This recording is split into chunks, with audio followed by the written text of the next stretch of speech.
ஏப்பா உனக்கு பின்னாடி உட்காந்து நானே சாப்பிட்டு முடிச்சிட்டேன். ஏன் சோம்பேறித்தனமா உட்காந்து சாப்பிட்டு இருக்கிறேன்? அது ஒண்ணுல ஒருத்தங்க நல்லா தூங்கிட்டு இருக்கிறத நம்ம அடிக்கடி பார்த்தோம்னு வைங்களேன், நமக்கு அப்படி தூக்கம் சொக்குது, சோம்பேறித்தனம் ஆயிடுது. அப்படி யாரு தூங்குறா?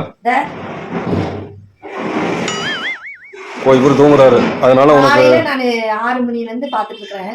மணி 9:15 ஆயிடுச்சு. இதே இடத்துல இதே மேனிக்கு தான் தூங்கிட்டு இருக்கிறாரு ஐயா. இப்படி தூங்குறவங்கள பார்த்தா எனக்கும் தூக்கமா வருது. நான் என்னதான் பண்ண போறேன்? எனக்கு பொறாமையா இருக்கு. பேசாம இந்த மாதிரி அனிமல்ஸா பிறந்தா தூங்கணுமான்னு இருக்கும் இல்லையா?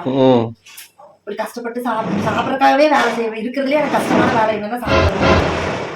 இதுக்காக தானே சம்பாதிக்கிறோம். இந்த மாதிரி இருந்துக்கா நாலு காலையும் நிறுத்திட்டு தூங்கிக்கலாம்ல. விட்டுலாமா? வேண்டாம், தூக்கத்துல இருந்து கொடுத்து வச்ச மகராசம்.